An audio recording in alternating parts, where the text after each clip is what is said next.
Today we're going to be talking about finding your voice. What does that mean? Your voice. Finding your voice. Who are you?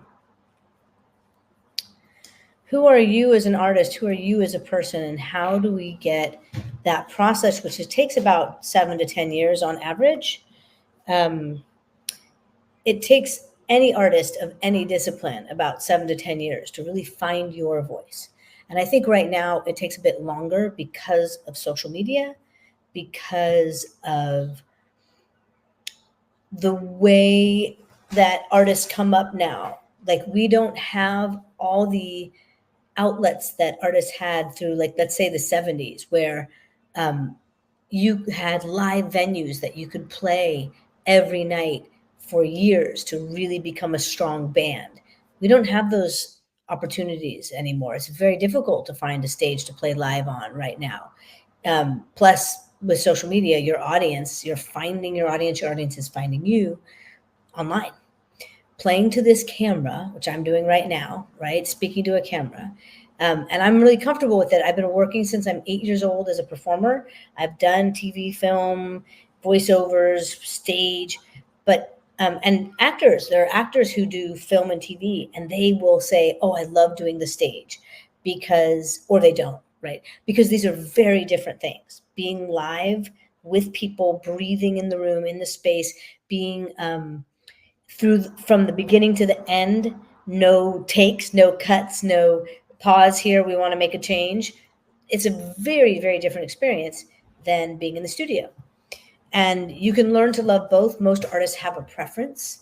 Wow, it's funny light. Okay. But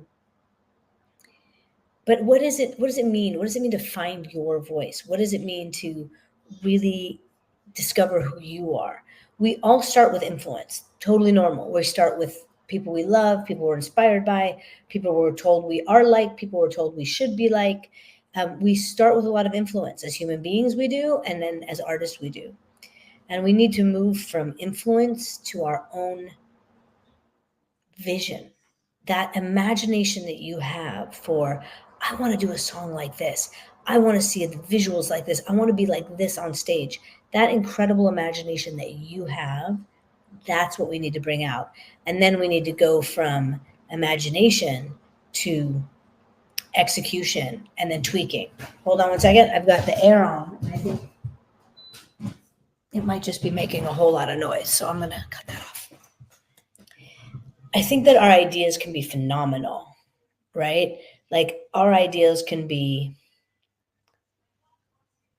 phenomenal. Like, you have an idea and you might go from like, oh, I'm going from here to there, and like that vision led me there. But most likely, somewhere between your idea and final execution are going to be 6 drafts, 10 drafts, shifting a little this way, shifting a little that way, because going from idea and inspiration to the physical, you might need to change it because of budget. You may need to change it because of time constraint, because of limitation in build. Like, there's a million reasons why that might happen, right? And that's all okay. I mean, when you have very little, you get really creative, right? Sometimes having an unlimited budget can be a detriment when you don't know how to structure it, or you don't know when to stop, or right? There's pros and cons to both, but we can get really ingenious. Have you seen that kid that's building cars out of cardboard? He takes 30 days to build like a Lamborghini. It's amazing. This kid is incredible. Incredible. Like, what the imagination can do. And we want to listen to that imagination. So a few thoughts about finding your voice.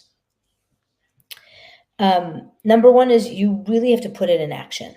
I'm a coach. I train people. I empower them to be healthier, better, stronger, so tour can be more fun. So you don't worry about your vocal instrument, and you can go out and just really focus on connecting with your audience, because you don't have a worry about your voice. You know how to work with your voice night after night.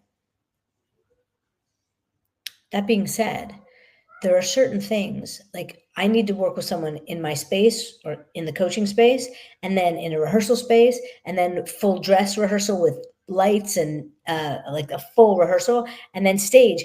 Each time your adrenaline's going up, each time you're leveling up your game, and often what you do vocally will change 100% from and then there's in studio on the mic, right? But 100% from just being in your own space or in my studio and singing to a stage with a full band and instrumentation, you're going to do some different things.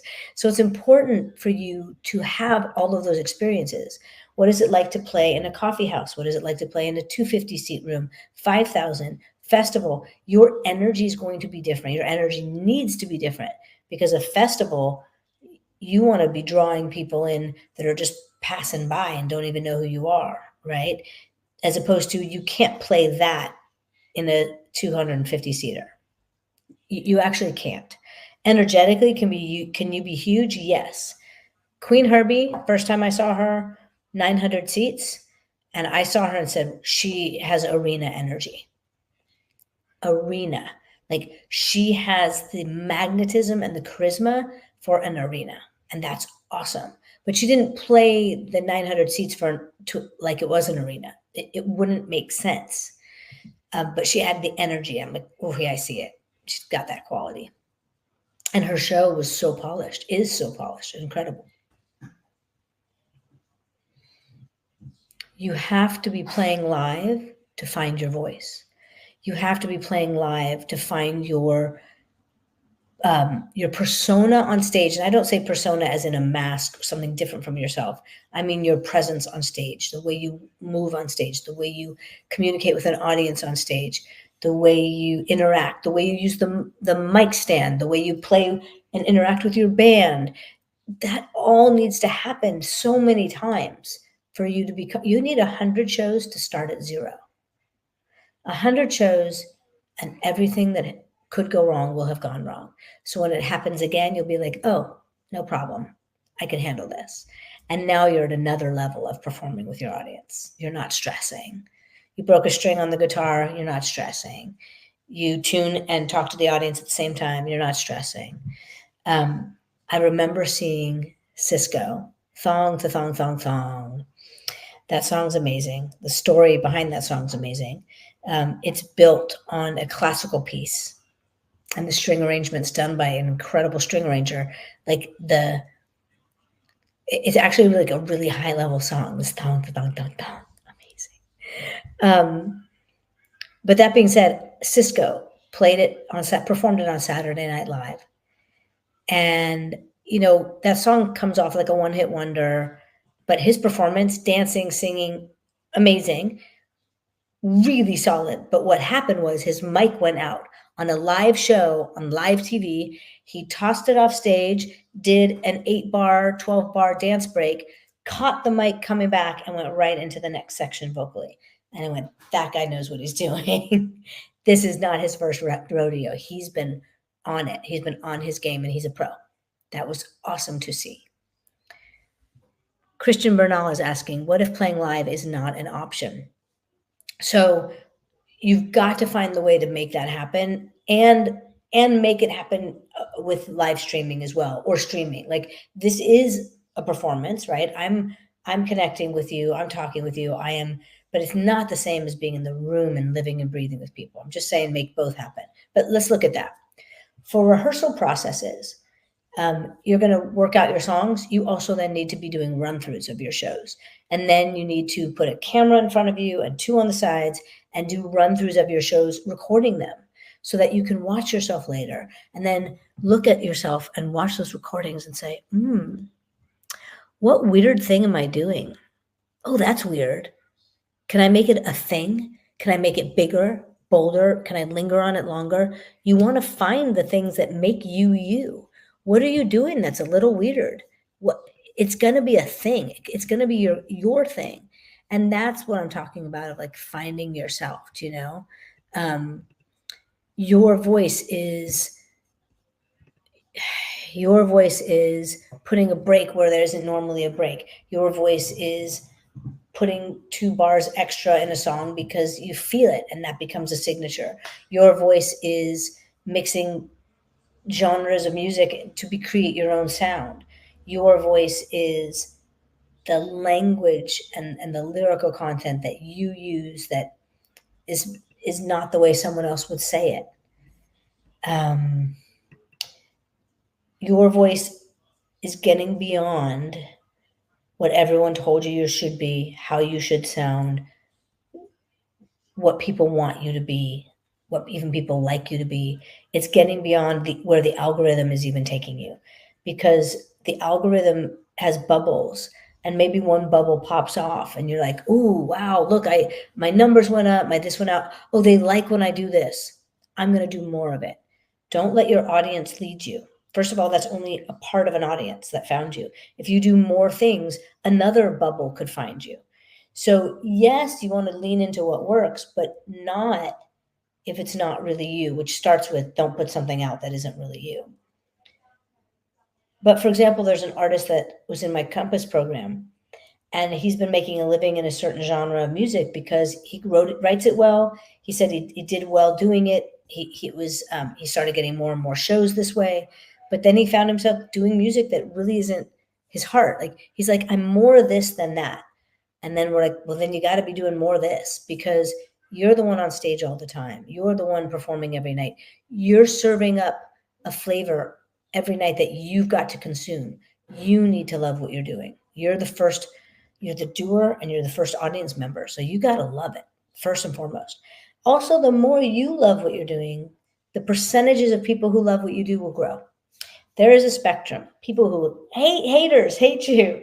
People who don't know, don't care. People who are like, meh. People who like you a lot, like you, love you, super fans. That spectrum always exists. Doesn't matter what you put out, that spectrum will be there. What do you think the chances are of the percentages being higher in the superfan area if you love what you're doing and if you don't love what you're doing? The percentages of people who love what you're doing is going to be much higher when you love what you're doing. Makes sense. So let me look at a couple notes of things I wanted to share with you. Creating without fear of judgment.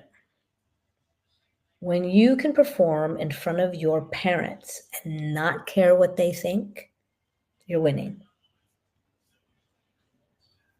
The minute you start writing music to please everyone, you are losing your voice. Some people won't get it. Some people will love it. As long as there's people who are connecting to it. Like, this is not about, it's my thing. I'm just going to do what I love. Like, if it's not landing, then you got to adjust. It's not landing. There's something missing, right?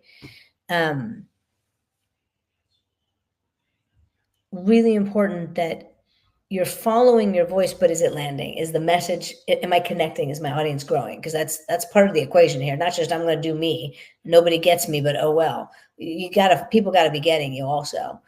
But your job is to create something real, not something that fits in a box, not something that's everybody's cup of tea or meeting expectations. It's really coming from the need of you needing to say what you have to say, and then finding the way that you have to say it, want to say it. If you love polka meets Tex-Mex, there's going to be an audience for it. It's your truth, the way you want to say it. It's finding that you're a great rapper. It's finding that you love guitar and saxophone. It's finding out there's an artist that was in my Compass course,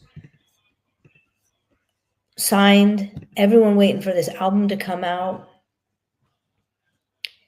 And she said, I just haven't been able to put it out. I don't know why. And then through the process of taking Compass, she'd realized, oh, I love the songs, but the message is wrong. I really want to empower females in China. And all my lyrics are the typical Chinese cute girl love story lyrics. And that's why I've hesitated. And now I know that's not the message. That's not how I want to impact my audience. So she's like, I need to go back and rewrite the lyrics to these songs. Message matters. When people ask me about covers, what cover should I cover? What cover should I cover? What song should I cover? The first thing you want to look at is read the lyrics.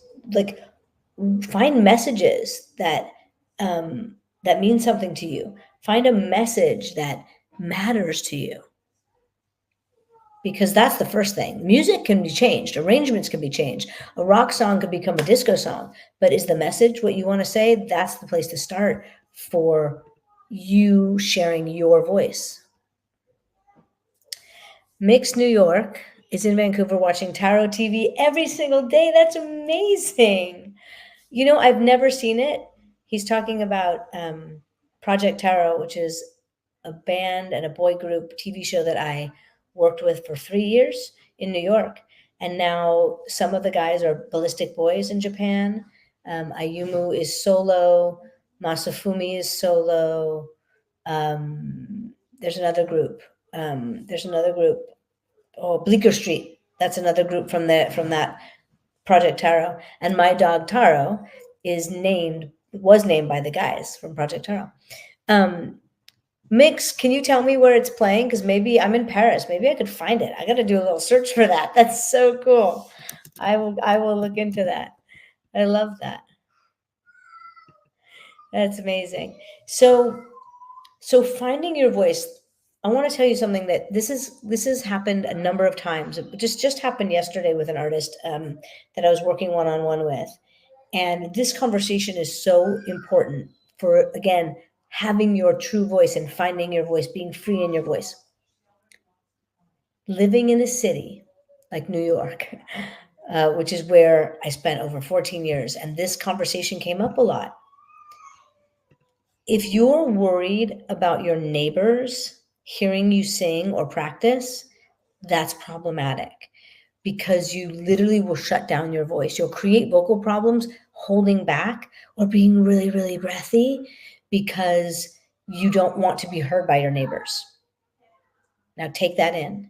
You don't want to be heard by your neighbors. You feel like I'm imposing or they're going to judge me for how I sing. That's just your neighbors. You want to be an artist on stage selling CDs and people buying tickets, and you're worried about the neighbors? Now, don't do it at midnight, but either, number one, let go of that, give a concert to your neighbors, find a house you can live in that you feel comfortable singing in, or go find a rehearsal space that you go to, if not every day, 4 days a week, 5 days a week, and you rent that space so that you can feel free to open up and really let yourself be expressive.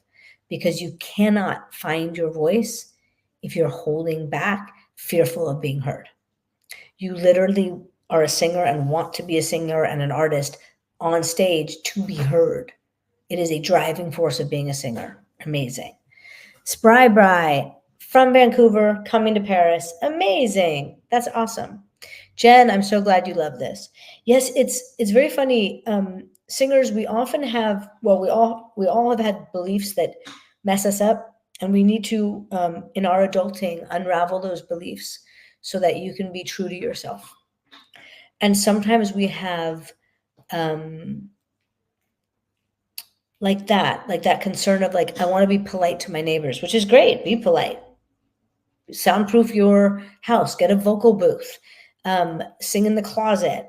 But I remember, for example, I was on a trip. I was a teenager, and I was on a trip in Europe, and I skipped doing some of the things because I needed to stay back and practice my voice. Now, was that foolish of me? Yes, I would say so.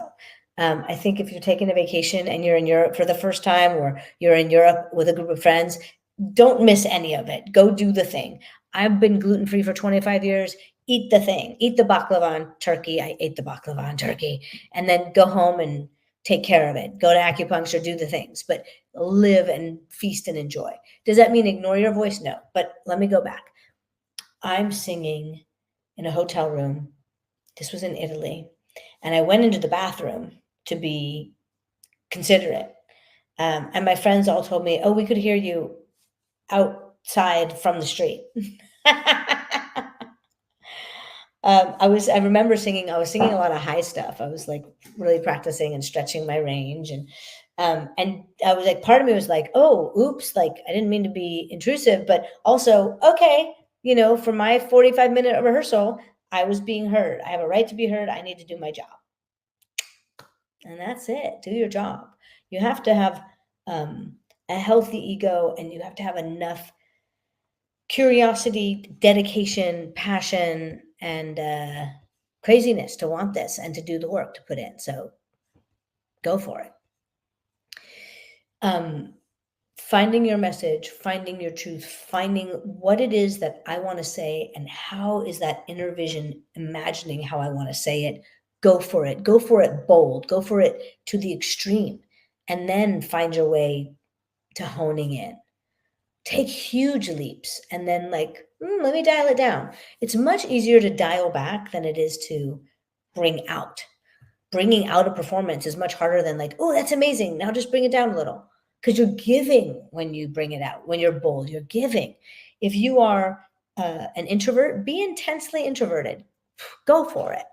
Wear a wig over your face like Sia. Or like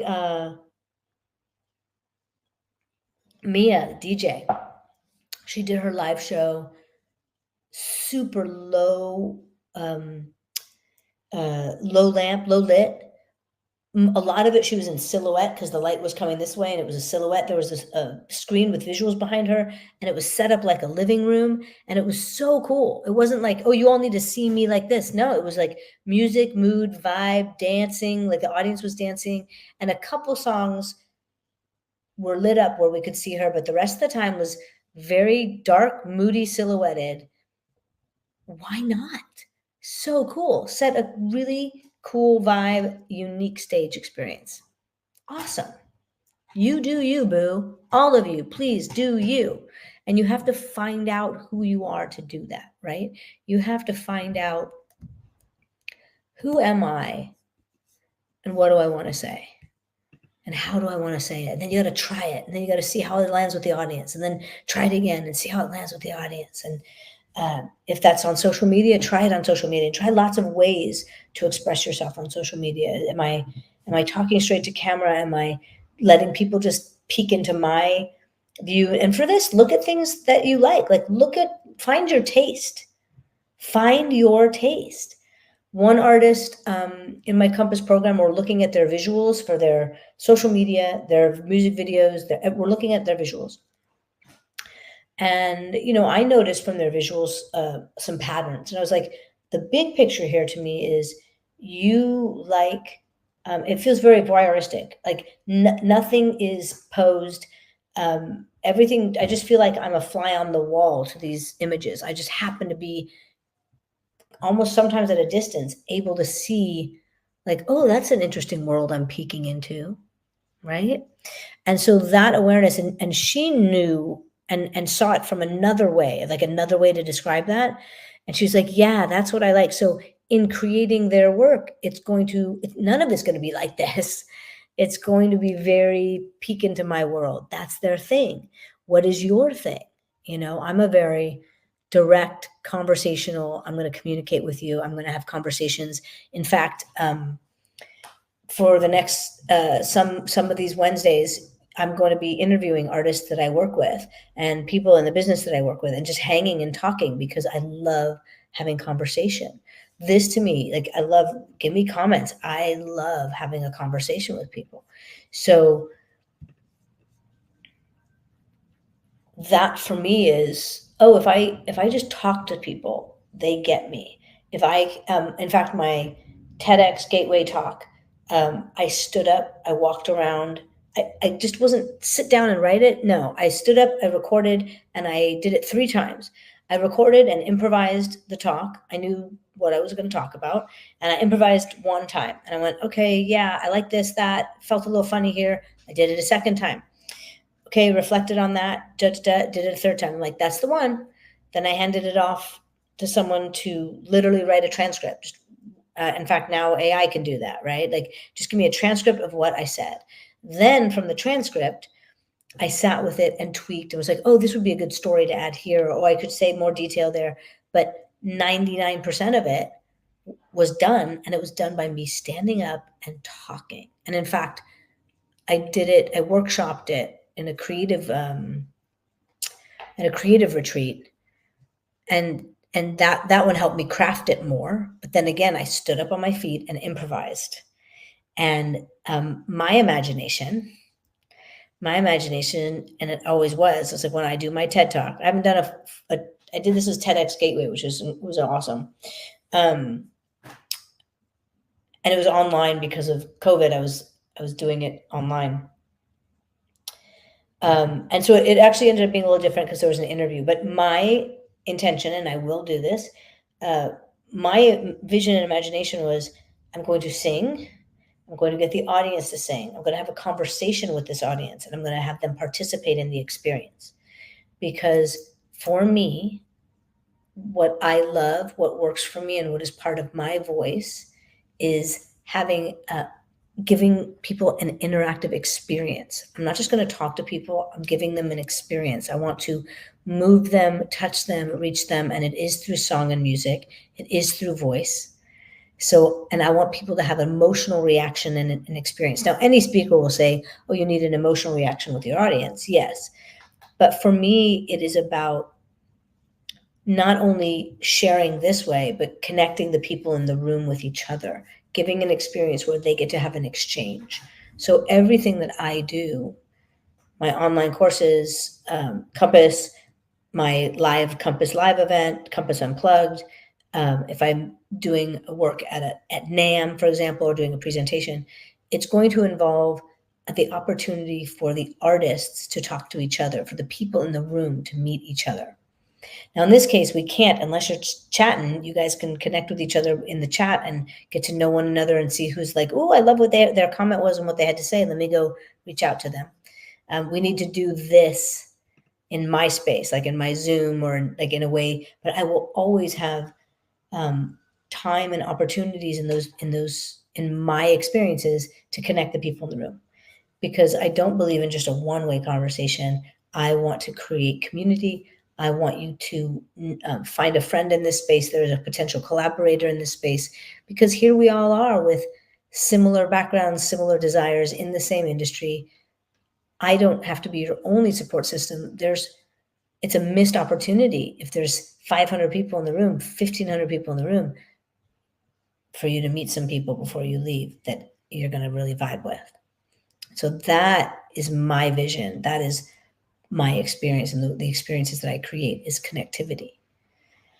One of the things artists have said about the Compass program is, oh my gosh, the community and the people I've met now, and now that we're going to write together, we're working together, the community that I've experienced in this 6 months is amazing. And that's really important. We just got to find our people. That's so important, to find our people. So finding your voice, a few more things around this.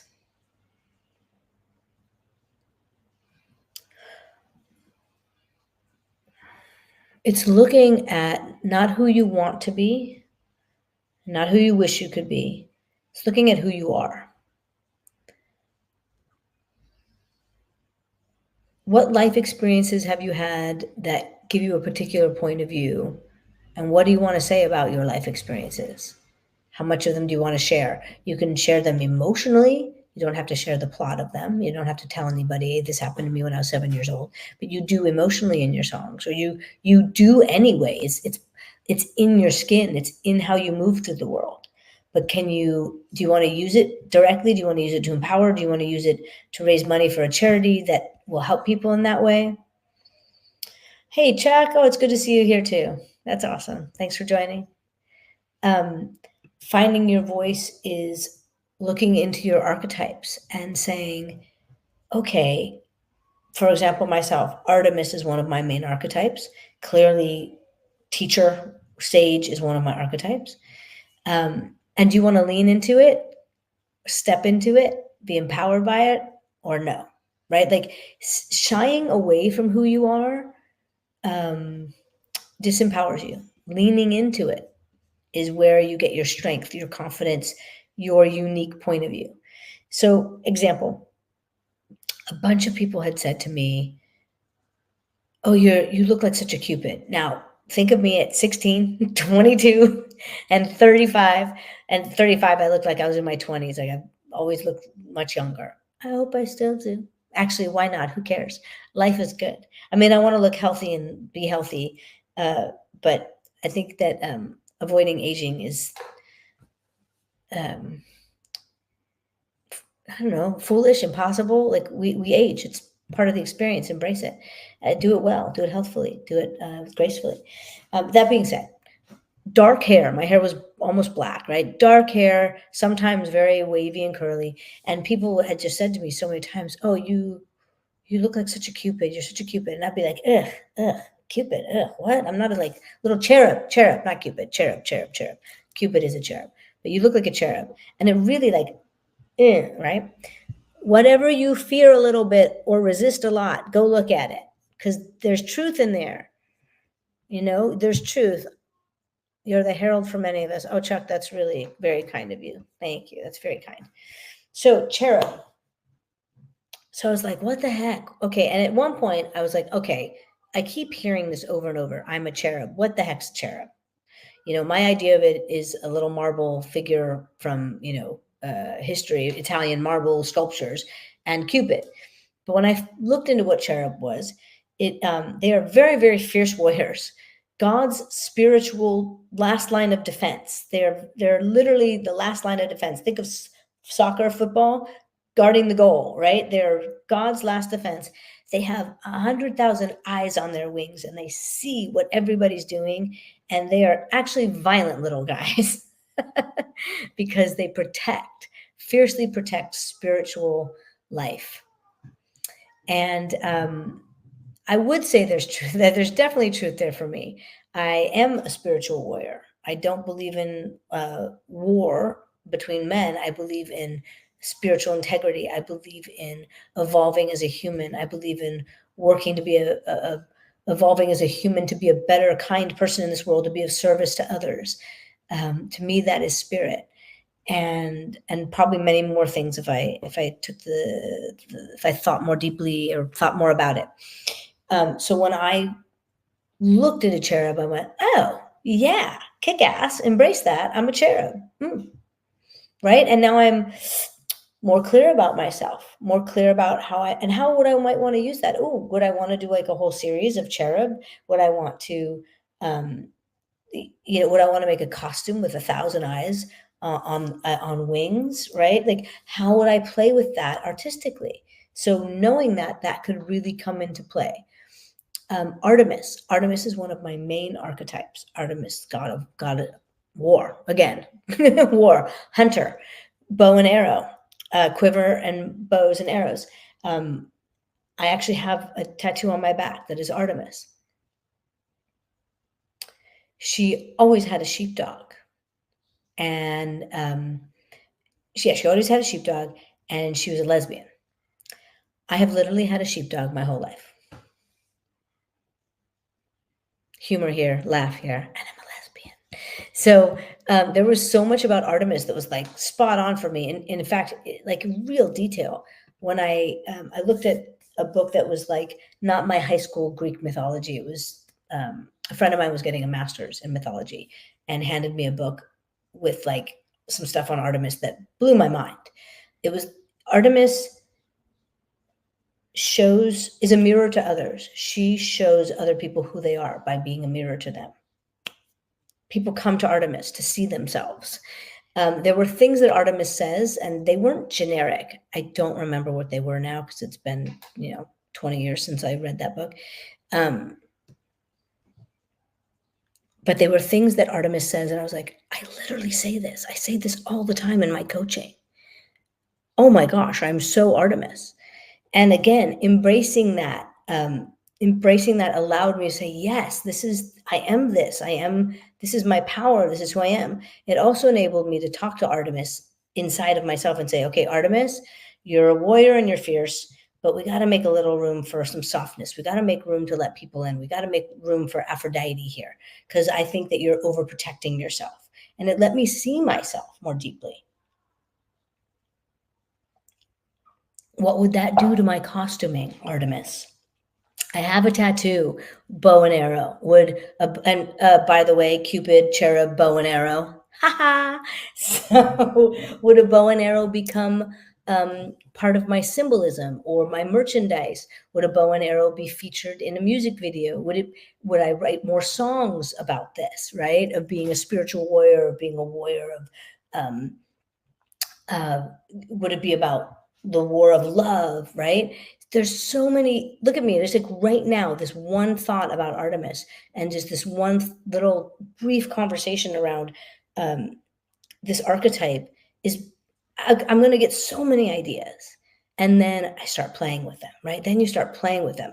And this is just one archetype. We actually have 12, and 3 are going to be your brand. So really diving into archetypes is going to give you so much clarity about yourself. Mark Basie, his latest record, Folk, Hero, Funk. Archetype, hero, folk, and funk, his sound. We did this work together, and he made this album, and I can share this with you because he's talked openly about it, and he tattooed it across his chest, Folk, Hero, Funk. This was about helping him find his sound, that blend of funk and folk, and making a sound that is uniquely him, and he did it in the record. It's incredible. And being the hero and the lover and the lyric and the storytelling that came out of that. And now you can hear the latest songs that he's writing, being a dad and being in a relationship, the lover, and where that lover archetype is now in his music. The archetype didn't change, but the story, some of the story and the messaging and the lyrics have changed because he's in a relationship and has a child. Amazing. That's the evolution of the human within their archetype, or the evolution of the archetype because of the human's experience. How awesome is that? This is knowing yourself and finding your voice. This is saying, yeah, this is who I am. Another artist in Compass, finding their archetypes, found one of their primary 3 and said, I looked at all these songs that I've been writing for the album and realized that a bunch of them, definitely more than 12, really were in alignment with one of my archetypes. So I've decided to make the whole album about that. And that's my leading archetype for this album. And now they have a whole concept album. Amazing. Finding your voice is finding yourself. Who am I?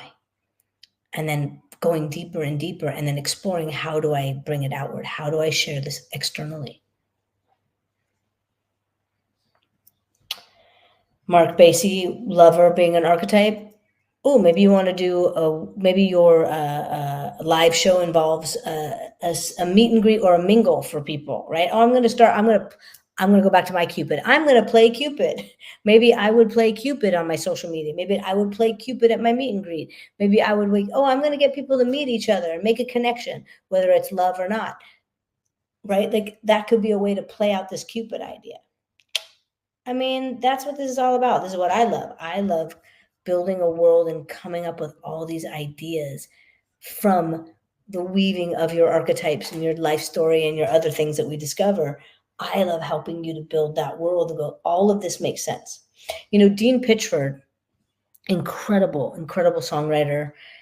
He wrote one of my favorite Whitney Houston songs, All the Man That I Need. I used to cry myself to sleep at night, but that was all before he came. I haven't heard the song or listened to it forever. I still remember it. It's so beautiful. It's really one of my favorites. He also wrote Fame and Footloose and other big films and shows. Amazing. He talked about, I love this because, again, for me, this really matches what we're talking about in terms of archetype, right? He said that when he writes, and I also love this style of writing that he mentioned, he writes the characters. And on Post-it notes on his wall, big wall, lots and lots of Post-it notes, he writes, so for one character, he'll write 10 to 15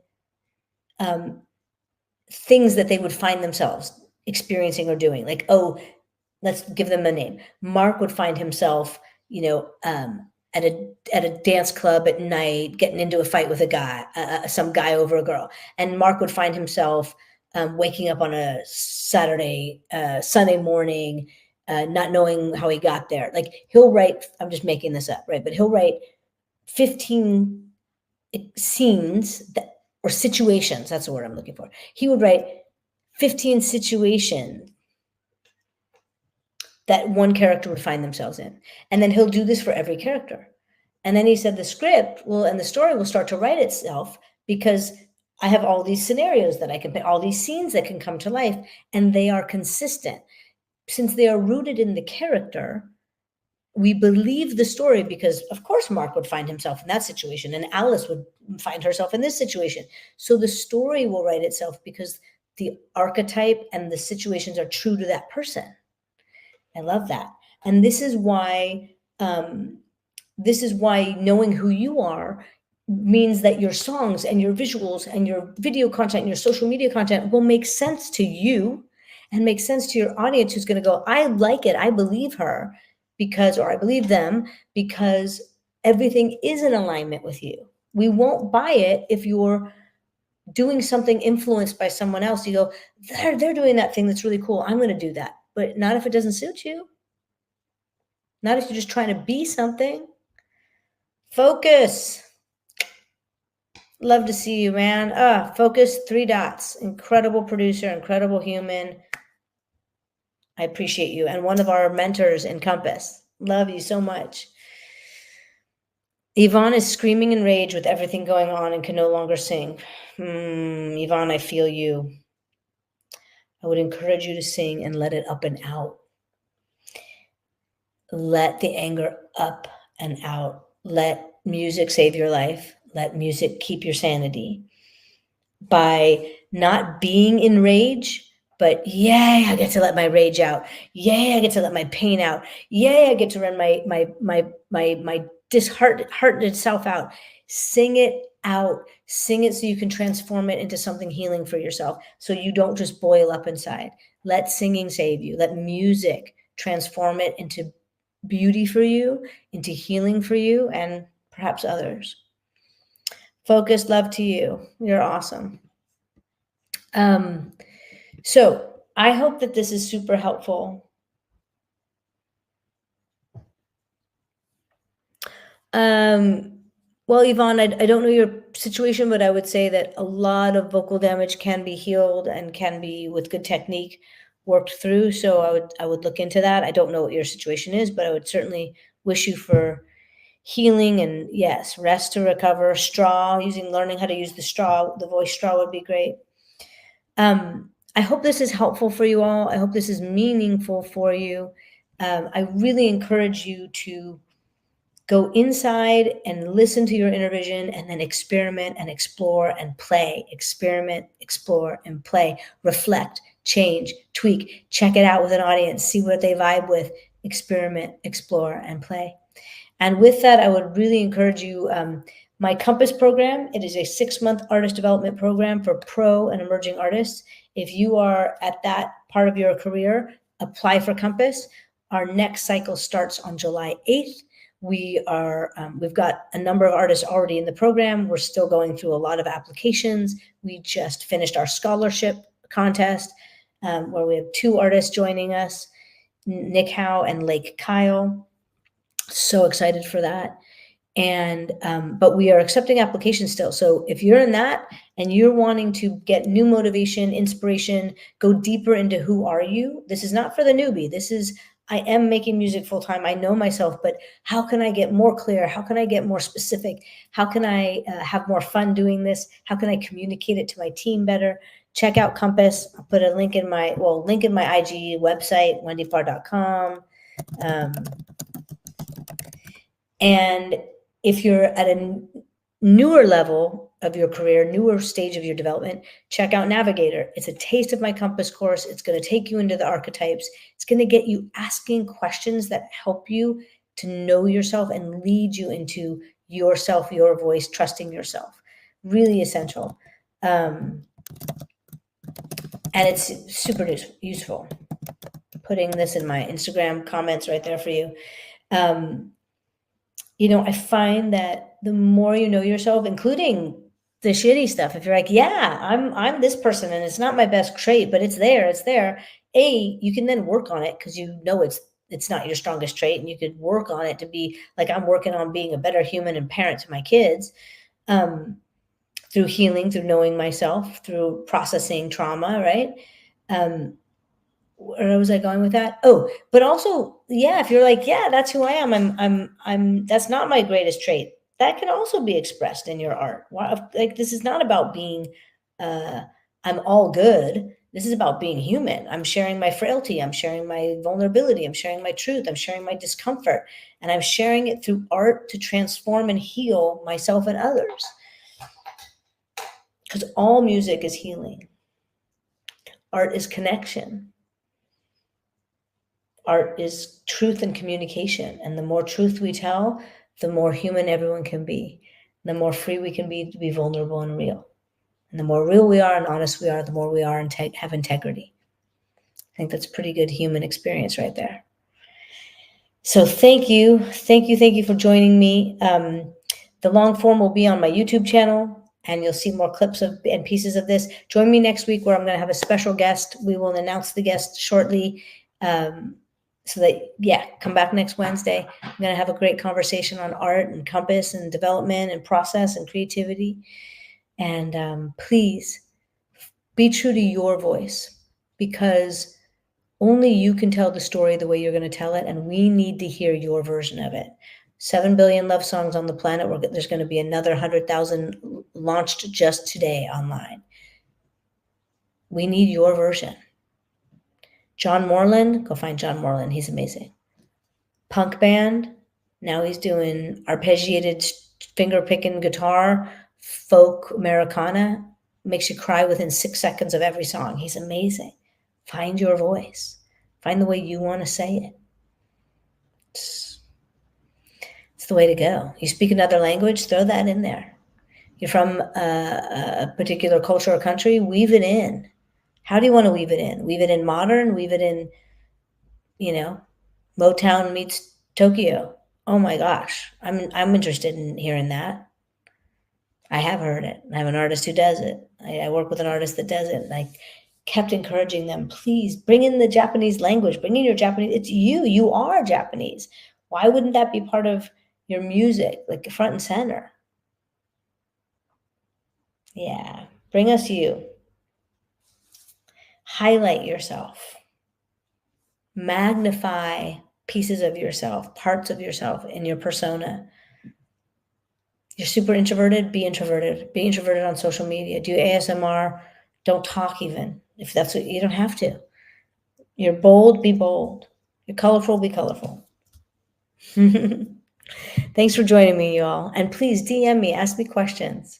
Check out my website to see the artist development courses I have, things that I work with one-on-one with artists, 34 years of coaching. I've created an online pathway to help you learn and all the things that I teach. They're available to you.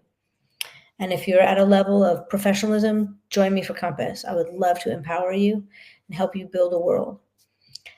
Awesome. Thank you all for joining me. I'll see you next week.